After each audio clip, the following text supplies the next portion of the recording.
may isang paalam. Christ was separated from His Father because of your sin and mine.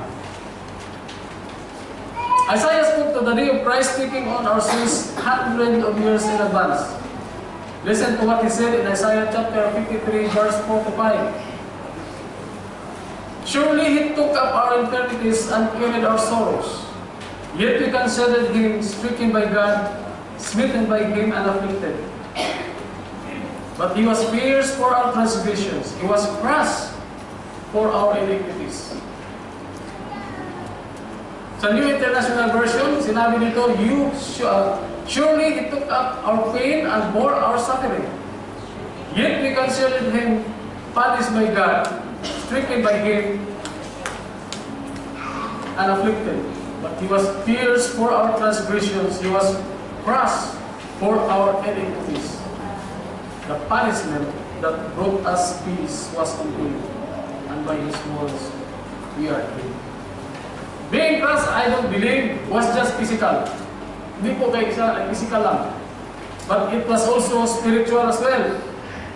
As we felt His Father torn from Him, each of us played a part with Him being on that cross and experiencing that isolation from His Father. Kasama tayo doon.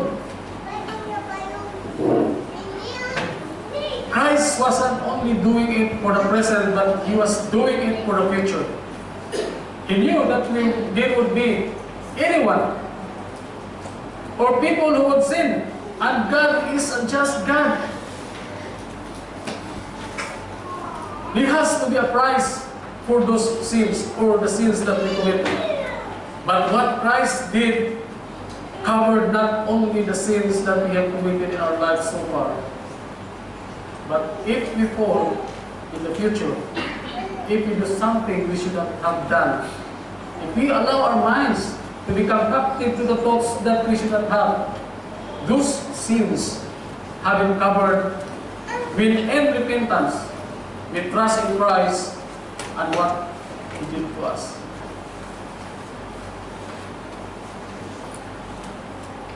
When you truly think about what your sin and my sin caused Christ to have to go through, not only physical but spiritual, there is no way that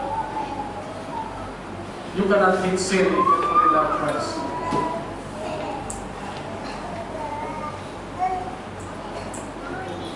We are justified.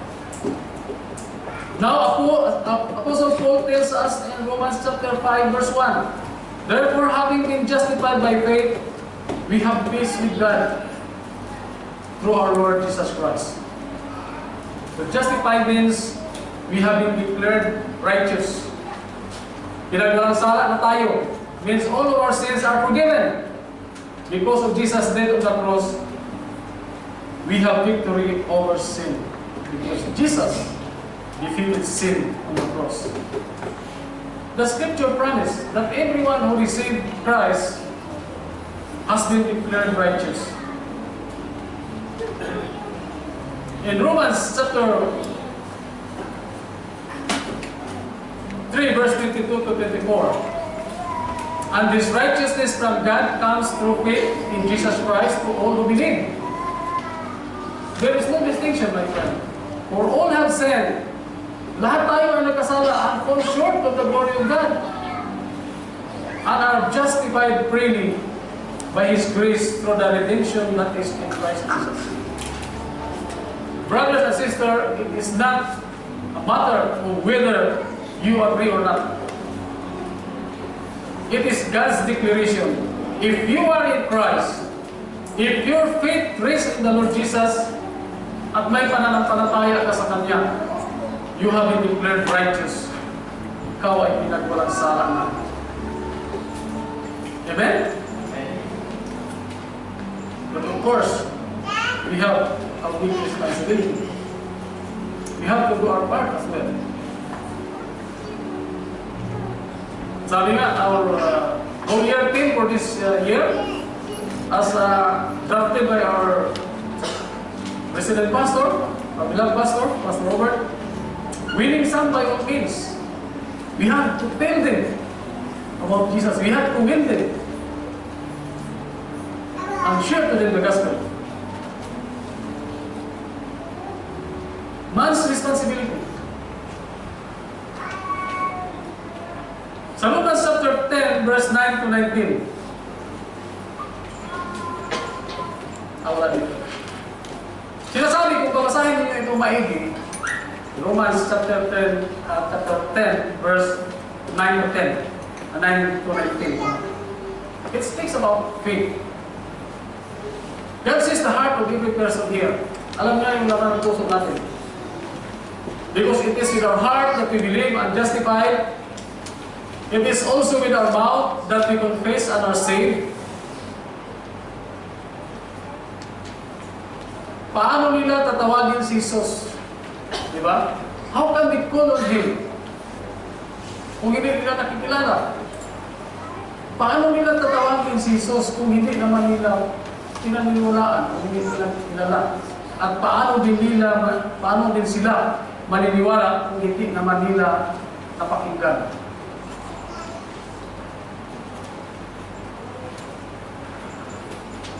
And how can they hear the message of good news without someone preaching to them? Kung hindi natin sasabihin, kung hindi tayo mag-share sa gospel, paano nila malalaman?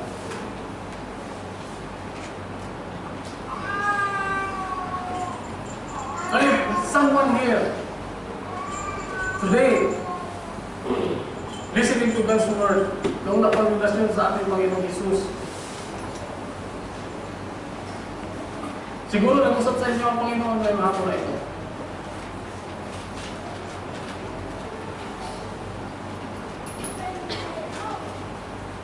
Wala ka nang magawa pang dahilan. Sabi nga, faith comes from hearing the good news, and the good news is heard through the word of Christ.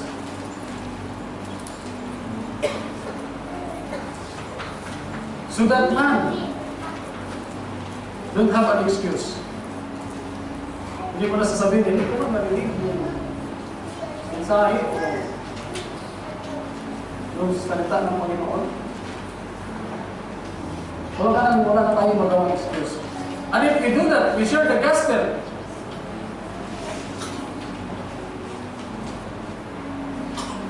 Ang atong responsibilidad ay nagawa natin. Diba? Mag-share lang tayo ng gospel, share lang natin yung pakilala natin ng Panginoon Jesus. And it is God who will work in that person's life.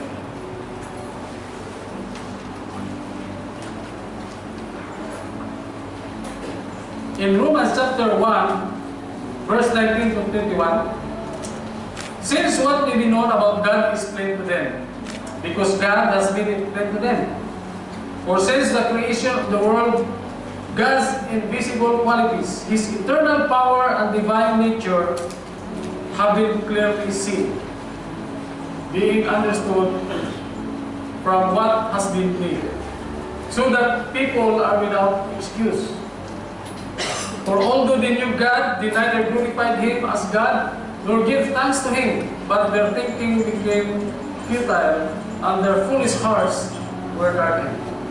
We, as a Filipino Evangelical Christian Church, as an evangelical Christians, we assert and emphasize man's responsibility and culpability. Responsibility means faith must be exercised. A mustard-sized faith can move mountains. Right? Literally, nasa Biblia yan.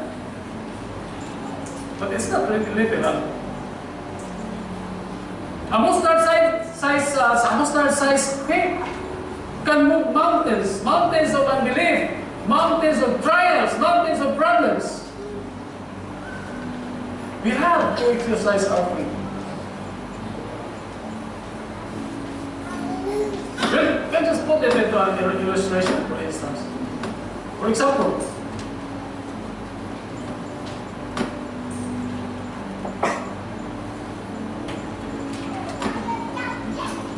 itong Bino,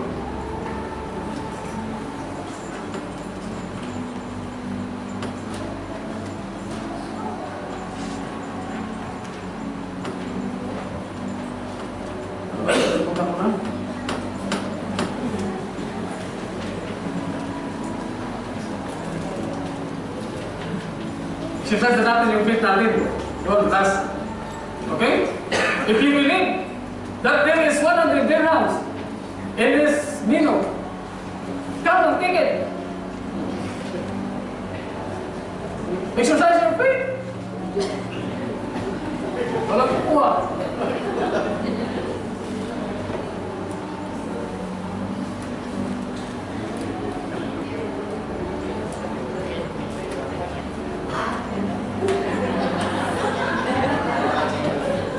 Exercise your faith.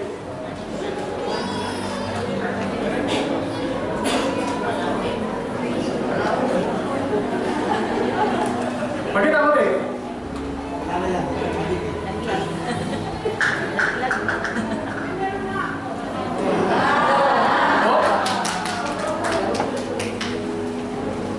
It is the best example that I can give.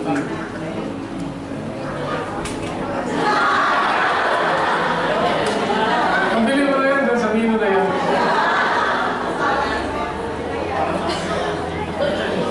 Culpability. Man is blameworthy. Deserve judgment. Our accountability. With regards to our personal response to the gospel or the good news, you have to make your choice. We have to exercise our faith. See? The exercise is faith. And there is 100 dirhams that you know. The good news of His resurrection.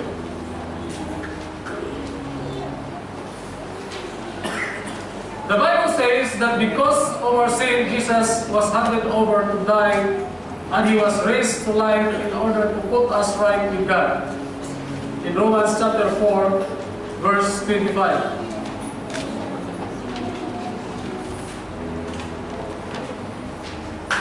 Raised to life.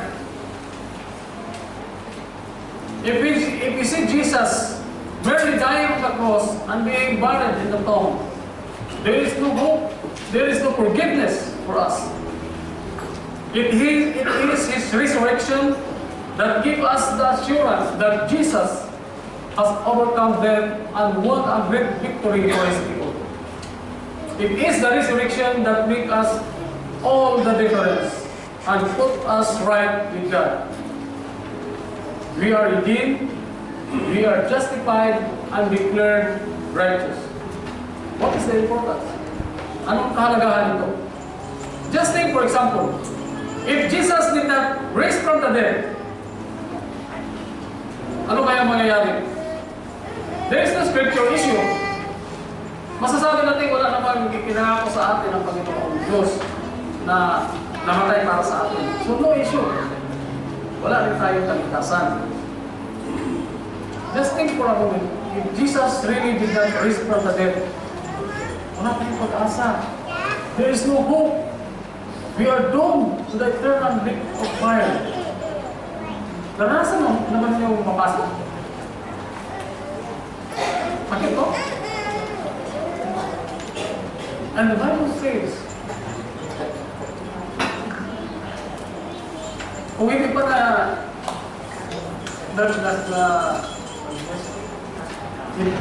did not raise from the dead, wala tayo pupunta.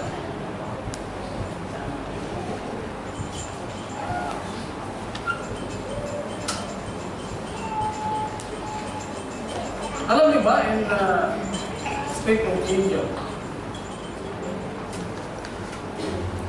mayroong isang state doon na pag kumain ka ng beef or nagkatay ka ng baka, ay life sentence ka. Mayroong isang state doon. Drafted a new law. Alam ko yan kasi yung mga kasama ko mga sa trabaho ay mga Hindu. They are very happy na nag-drop down yung law. Life sentence or death penalty. If Jesus did not raise from the dead, wala tayong pag-asa. We are doomed to the eternal lake of fire. Wala din tayong kayuhan sa kanila, all the other religions in the world.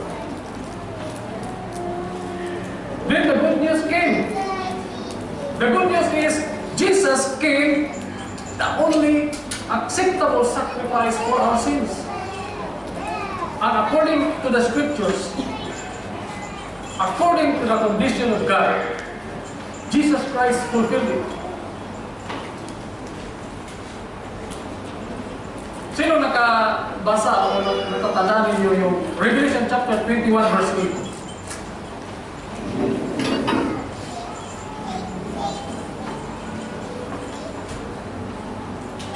But the cowardly, the unbelieving, the vile, the murderers, the sexually immoral, those who practice magic arts, the idolaters and all liars, their place will be in the fiery lake of burning sulfur, in the lake of fire. Now here's the good news. Lahat tayo sana doon pupunta. Alam ba natin yun? Tingnan natin ulit. Sino ba itong kasali dito? The cowardly. Yung mga takot pag-share ng salita ng Panginoon. Diba? Kasama na siguro doon, pero the cowardly. The unbelieving. Yung mga hindi pa naniniwala at nanampalataya sa ating Diyos. Hindi naniniwala sa kanyang mga salita. The abominable, detestable, yung gumagawa ng mga heinous crimes. The adulterer, nakikiapid, sexually immoral, looking at a woman lustfully. You already commit adultery in your heart.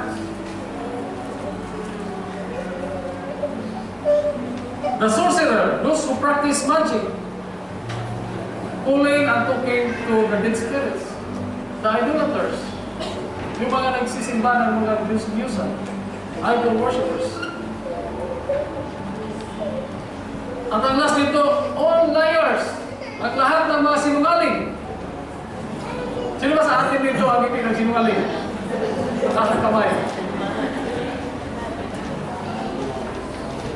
Aba, wala. Romans chapter 3, verse 23. Lahat tayo, sinungaling. For all have sinned and fall short of the glory of God. Wala dito. According to the condition of God, we will not be able to meet and fulfill it. Kahit anong gawin natin. Hindi mo pwedeng bayaran ang iyong kasalanan. Penitensya, paglakad, mula dito papunta doon ang lagbod, ang papako sa cross, gumawa ng lumutihan, you're not able to fulfill it.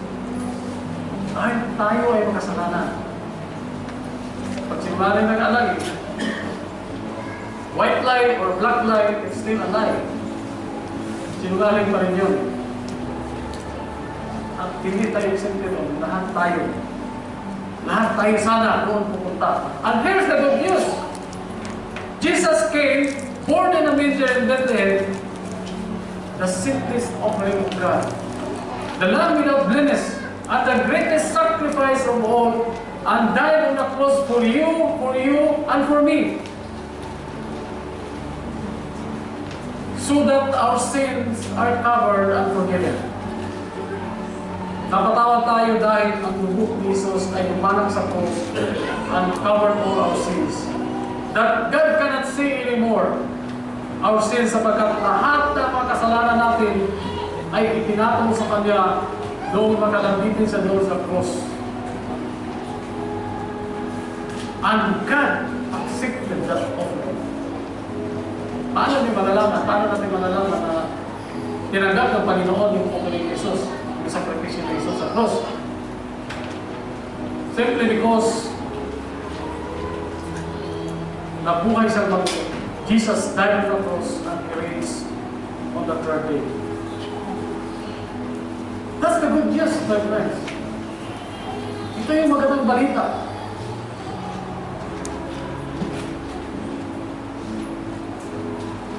At paano ka nakatitiyak? How can we be sure that Jesus paid it all in the cross? Anong kasalanan mo na ginawa mo na hindi binayaran ni Jesus doon sa cross? Lahat ng mga kasalanan natin na nagawa natin, anong kasalanan natin na nagawa natin na hindi binayaran ni Jesus doon sa cross? Maliit pa lang tayo, hindi pa lang tayo sinilang. Jesus already died on the cross for us. Wala, di ba? Hindi ka pa isinilang ay namatay na siya para sa iyo. At binayaran na niya ang buong ang ating mga kasalanan. Hindi ba yun magandang balita? That's the good news. At ang good news na yan ay hindi po sa atin lang. Itago natin sa atin. Dapat din natin ipamahagi sa iba. Lalong-lalo na sa mga mahal natin sa buhay na hindi pa nakikilala sa ating Panginoon. Sa ating mga kaibigan. We have to share the good news about Jesus to our friends, our relatives, people who are close to us, or to those who come in contact with us as opportunity dictates. Our church theme this month is the cost of winning the lost. Taken from the whole year theme, winning some by all means we have to be personal in our campaign winning the lost. We have to win some of those. Have faith. Huwag tayong matakot. And do not be ashamed to share the good news because it is the power of God for salvation to all who believe. Faith says, I have this power of God to live a righteous life because I believe the good news about Jesus Christ. And because I believe it to be true. Because I believe it to be true, I will begin to act. Gawin ko. Sapagkat naniniwala ako na ito ay totoo. God might be talking at you right now. The Apostle James, in James chapter 1 verse 22, do not merely listen to the word and deceive yourself. Do what it says and live by it. Kung ito'y pinakinalaman ninyo, ngunit hindi isinasagawa, dinadaya naman ninyo ang inyong mga sarili. Mabuhay kayo ayon sa salita ng Diyos. That applies to all of us Christians. That applies to all of us, to all who claim to be Christians. Huwag natin dayain ang ating mga sarili. In Hebrews chapter 9 verse 27, it reminded us once again that man is destined to die once, and after that, to face judgment. Friends, mga kapatid, there is judgment for sin in this world. And your response to the good news that is being preached to you today does really matter to God.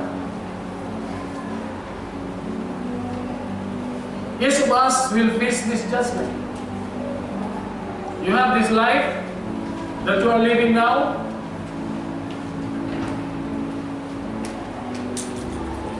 You are making plans for your eternity. Make plans for your eternity. Because when this life ends, you enter your eternity. Brothers and sisters, it's always your choice. It's always your choice. God bless you.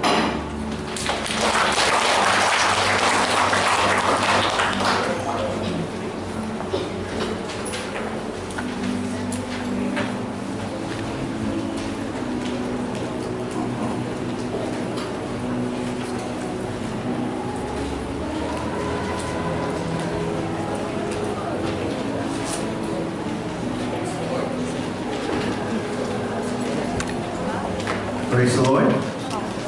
Thank you, Chairman Robert, for the good news. At dinila po ulit sa mensahe sa hapon po ito, the good news about God's birth, God's death and the resurrection.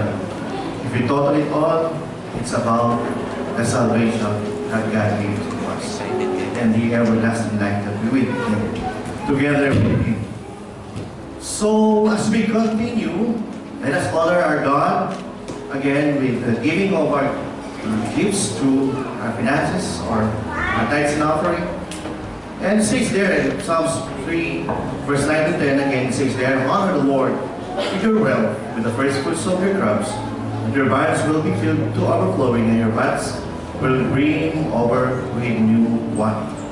Ibigay po natin ang mga tithes and offerings. And I would ask the ushers and ushers to collect. Thank you. See?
Manalangin po. O Diyos aming naman, Lord, kami po pinagpupulit at salamat sa inyo, Panginoon. Lord, salamat sa patuloy mo pagmamahal sa bawat isa sa amin. Salamat sa trabaho, salamat sa mga blessings, Panginoon, na pinagkaloob mo. Salamat na kung ano mayroon kami, Panginoon, ay galing sa inyo. Lord, sa oras na ito, binabalik namin ang birang ito, Panginoon. Lord, dalangin po namin. Diyos mo po ito sa inyong mga tulong pa sa pagpalago na iyong isa sa lugar nito, Panginoon. Lord, ito po ito. Ibigay namin sa inyo. Binabalik. Lord, pagpasalamat sa pangalan ng Jesus. Thank you, Panday. Muli, magandang hapon po sa inyong lahat, mga kapatid. It is third week of this month, and we are third week, and the last is our anniversary. And we are in the verge of celebrating our anniversary. Okay, so bago tayo pupunta sa ating mga announcements, as I say, every Friday is a special Friday for all of us. Not just because we are having a special message from the Word of God, not just we are meeting special people around us because you are brothers and sisters in the Lord, but this afternoon, every Friday, we are receiving or we are having visitors. That makes us another special for every Friday's service. So, sa hapon po ito, mayroon po tayong mga bisita, and we would like to welcome them with all our hearts. I would like to ask and rise up para may recognize po namin po kayo. Our visitors for this afternoon. Number one is our brother Rafi Almazan. Brother Rafi, welcome po. Nasa likod, nakapula. Rafi, welcome. Brother Sunny Diladia. Nasa likod po. Araneta. Welcome, kasama ng Brad Mark. Sister Mary Jane O'Carroll. Okay, welcome po. Okay, welcome po kayo sa ating pong Filipino Evangelical Christian Church. Mayroon tayong mga ushers at ushers na lalapit po sa inyo para personal po kayong pinalanin at sa aming piliis na mga songs para sa inyo. Okay, let's go for our announcement. What is our special day on next Friday? Ang birthday ng ating church. Ang ating po anniversary. Okay, so happy anniversary po in advance sa bawat isa sa atin. Okay, and I will be reminded of yung ating mga bisita na pinapanalangin po natin. Hindi na po natin sila ipapanalangin ngayon. Next Friday, dadalhin na po natin po sila. Okay? Sa ating pong church para makasama po natin in our celebration for our anniversary. On our 31st anniversary celebration, April 28 of 2017. Okay, next week's serving will be song leader Sister Veronica, presider will be me, and thanks and offers will be Brad Paul and Sister Alma. Fellowship in charge for today is our 2x3 group, and our fellowship in church will be no other than ourselves. Tayo po lahat to serve sa bawat isa. Okay, so our anniversary. And our prayer meeting will be on Sunday, no other than Sister Dina, our presider. Devotion will be Brad Mark and Aldino. At sige po, mayroon po tayo mga G-groups still. Sino po walang G-group? Nakikita niyo po sa ating pong slides, sa ating pong mga G-groups, and they're all designated times and dates at sa mga elders or mga in-charge para sa ating pong mga G-groups. Alam ko po, nagsisipag-practice na po yung ating pong mga G-groups. Naghahabol na po ng mga mga special numbers. Kaya busy po lahat. Okay. Okay, birthday celebrants of April. Happy birthday po mga April celebrants. Ayan po. Okay, sila pa po ang hindi. Oh, today is 21st. 21st. Uy, meron po nawawala dito. Pastor Jeff, Brad Vincent, Brad Noel, November 24, 25, Sister Max, Sister Divine, 26, Sister Brother Sammy, and 26 even, and 27, Sister Raquel, and Brother Dante, on 27. Happy birthday po sa inyo lahat. Kita-kita po tayo.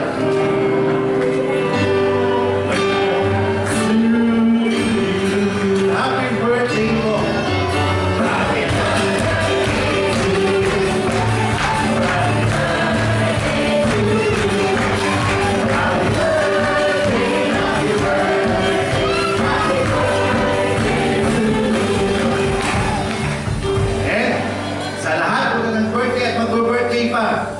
Happy birthday po sa inyo. Okay ba? Sorry, we have a special announcement.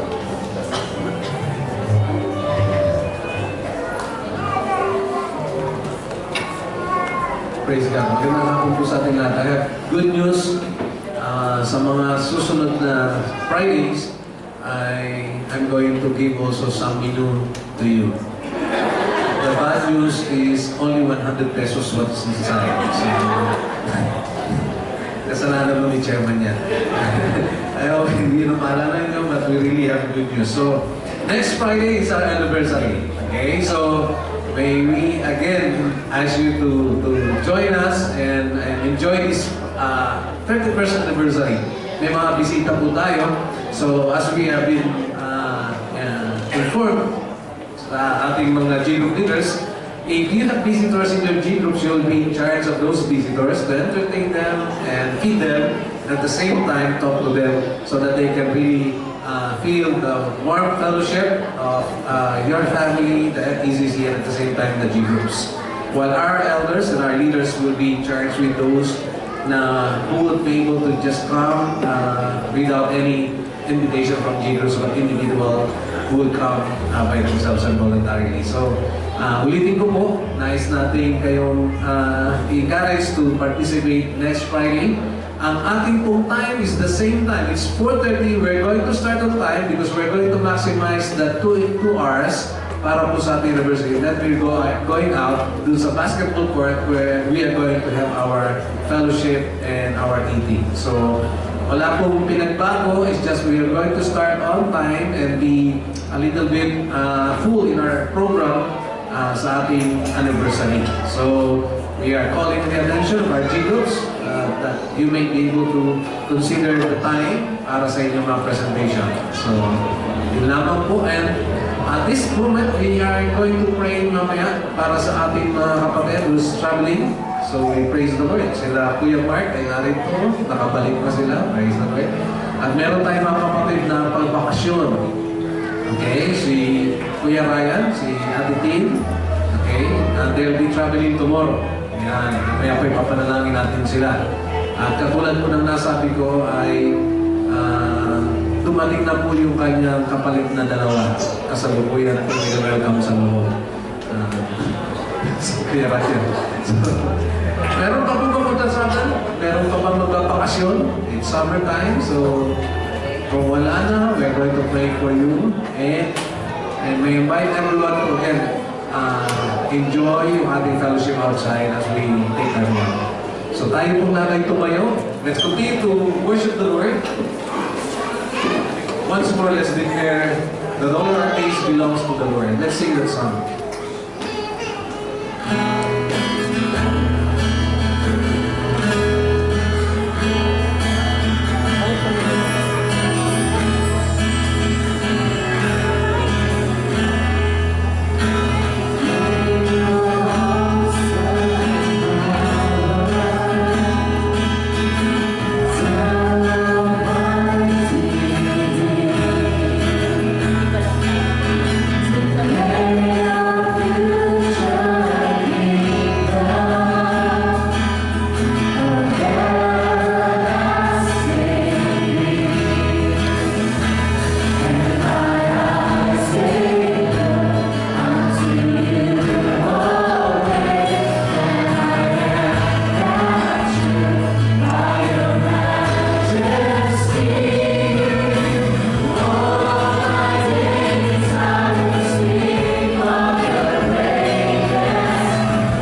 Yes, O God. Let all our days in this world be days that will proclaim your goodness and your greatness in our lives. Father, you look not our knowledge, but our faith and our experience with you, that is enough for us to use so that others may know you.